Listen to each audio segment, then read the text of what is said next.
Hello everyone, नमस्ते।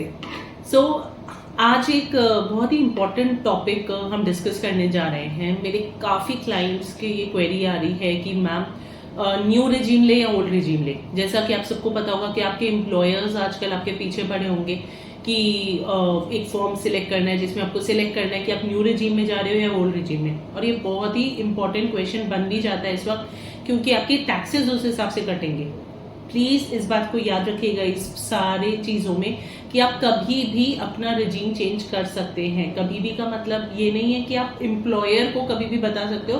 Point ये है कि अभी आप जैसे एक सिलेक्ट कर लोगे कि मुझे मान लीजिए ओल्ड रजीम में जाना है और आपने अपना टैक्सेस उस हिसाब से कटवाना शुरू कर दिया। आप डिक्लेयर कर दो कि हम ये डिडक्शंस लेने वाले हैं, थोड़ी ज्यादा ही कर दो ताकि आपके टीडीएस कम कटे। लेकिन मान लीजिए साल के एंड में आपको रियलाइज होता है कि नहीं, मेरा न्यू रिजीम में ज्यादा टैक्सेस बच रहे हैं, तो उस टाइम पे आपकी फ्री विल है कि आप रिटर्न फाइल करते वक्त कोई भी रिजीम चूज कीजिए। इस बात पे आपकी जजमेंट नहीं होगी कि आपने साल की स्टार्टिंग में क्या डिसीजन लिया था और आज क्या डिसीजन ले रहे हो। अल्टीमेट डिसीजन आपका है while filing the return, at the point of filing the return, कि आप न्यू रिजीम में जाना चाहते हो या ओल्ड रिजीम में। हाँ, अभी ये डिसीजन सही लेना इसलिए इंपॉर्टेंट है क्योंकि आपके टैक्सेस उस हिसाब से कटेंगे जो आप डिसीजन लोगे। तो आज बहुत सिंपल तरीके से मैं आपको एक एक्सेल के थ्रू ये समझाऊंगी कि किस सैलरी स्लैब को किस डिडक्शंस के तहत कौन सा रिजीम बेनिफिशियल रहेगा। Keep hope.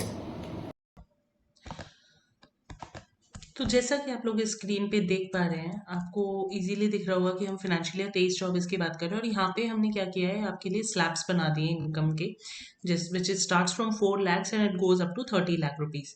Now as you can see, यहाँ पे ये जो बी रो है ये हमारी न्यू रिजीम के हिसाब से इसमें टैक्स कैलकुलेट हो रहा है।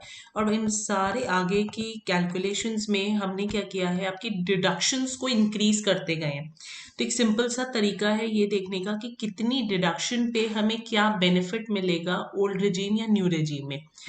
तो अगर इस कैलकुलेशन के बेसिस पे हम बात करें, तो अगर आप 10 लाख तक की आपकी सैलरी है, 10 लाख तक की आपकी टोटल इनकम है, तो बेटर है कि आप ओल्ड रिजीम में रहें only if your total deduction is approximately 3.25 lakh. अब वो कैसे होती है, एटीसी में 1.5 लाख हो गया, एटीडी में 75,000 रुपये हो गया, फिर एनपीएस में आपने 50,000 एक्स्ट्रा डाल दिए, स्टैंडर्ड डिडक्शन 50,000 की हो गई, ये सब मिला के होता है 3.25 लाख। इसमें हम कोई एचआरए, एलटीए और हाउसिंग लोन नहीं ले रहे हैं जो आपको एडिशनल बेनिफिट्स दे सकते हैं। तो इसमें हम देख रहे हैं कि 10 लाख तक की सैलरी में ओल्ड रिजीम बेनिफिशियल है only if you have 3.25 lakhs of deductions. अगर उससे कम है तो फिर ऑब्वियसली आपके लिए न्यू रिजीम ही बेटर है। सिमिलरली अगर आप अपनी डिडक्शंस को थोड़ा और बढ़ाते हैं और 3.75 lakhs तक ले जाते हैं, जिसमें आप 50,000 का एलटीए या हाउसिंग लोन या एचआरए क्लेम करते हैं apart from the other deductions, तो आप 13 लाख तक की सैलरी में आपके लिए ओल्ड रिजीम बेटर है। यहाँ पे आप क्लियरली देख सकते हैं एक्सेल में कि old regime is beneficial up to 13 lakh if your total deduction is 3.75 lakhs or more. Now again ये डिडक्शन अगर 4 लाख हो जाती है तो 14 लाख तक की सैलरी हमें ओल्ड रिजीम में ही, तो आपको चूज क्या करना है, आपको ओल्ड रिजीम चूज करना है अगर आपकी डिडक्शंस 4 लाख की हैं और आपकी सैलरी 14 लाख तक है। तो जैसे ही आप आगे बढ़ते जाएंगे तो आप देखेंगे कि 4.25 लाख पे अप टू 15 लाख की सैलरी हमारे लिए बेनिफिशियल है ओल्ड रिजीम में, अगर हमारी डिडक्शन 4.25 लाख है तो टोटल डिडक्शंस। एंड अगर आप लोगों की टोटल डिडक्शन 4.5 लाख के ऊपर है, मैं अगेन रिपीट कर देती हूँ, इन डिडक्शंस में ATC, ATD, ATCCD, standard deduction, HRA, LTA, housing loan, ये सारी डिडक्शंस का टोटल अगर 4.5 लाख रुपए से ऊपर है तो आपके लिए ओल्ड रिजीम ही बेटर है। फिर कोई सैलरी लिमिट नहीं है, 30 lakhs की भी अगर आपकी सैलरी है, उससे ज्यादा भी है, तो भी आपके लिए ओल्ड रिजीम बेटर है। और यही डिफरेंस बढ़ता जाएगा। देखिए, अगर आपकी डिडक्शन 4.5 लाख है तो आपका मैक्सिमम बेनिफिट 7,000 रुपए का हो रहा है। लेकिन अगर आपकी डिडक्शन भर के 5.25 lakhs हो जाती है तो आपका जो डिडक्शन, जो सेविंग्स हो रही है वो 29,000 की होगी ओल्ड रिजीम में।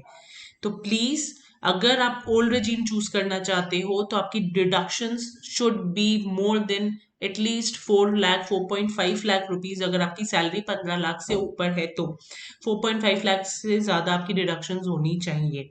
आई होप कि आपको इस वीडियो में ये समझ में आ गया हो कि कैसे आप इजीली अपने टैक्सेस बचा सकते हैं ओल्ड regime में रह के, कंसिडरिंग कि आपकी डिडक्शंस का अमाउंट 4.5 लाख से ऊपर है या फिर आपकी सैलरी अगर कम है तो कम कम अमाउंट पे।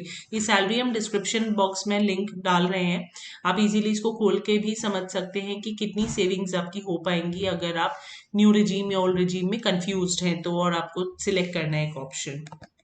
Thank you so much. So जैसा कि आपने देखा कि आपके जैसे ही डिडक्शन 4.5 लाख के ऊपर जाती हैं वैसे ही आपकी ओल्ड रिजीम आपके लिए बेनिफिशियल हो जाती है और न्यू रिजीम उतनी बेनिफिशियल नहीं रहती। तो हमेशा याद रखिए कि अगर आपकी डिडक्शन ज़्यादा हैं, अगर आपकी HRA एग्जेम्पशन आप अच्छे से ले रहे हैं, LD एग्जेम्पशन आप अच्छे से ले रहे हैं, तो एनी डे आपके लिए आज भी न्यू रिजीम ही बेनिफिशियल है। हाँ, ऑब्वियसली आपकी सैलरी कितनी है वो उस पर भी डिपेंड करता है। आपकी कोई भी क्वेरीज हैं अगर इस सारी चीज़ों को लेके, प्लीज़ हमारी ईमेल आईडी जो डिस्क्रिप्शन बॉक्स में उसमें सेंड कर सकते हैं आप, और साथ में ये एक्सेल जो भी डिस्कस हुई ये वहाँ पे हमने डिस्क्रिप्शन बॉक्स में टैग की हुई है, तो आप इजीली डाउनलोड करके समझ सकते हैं। Thank you.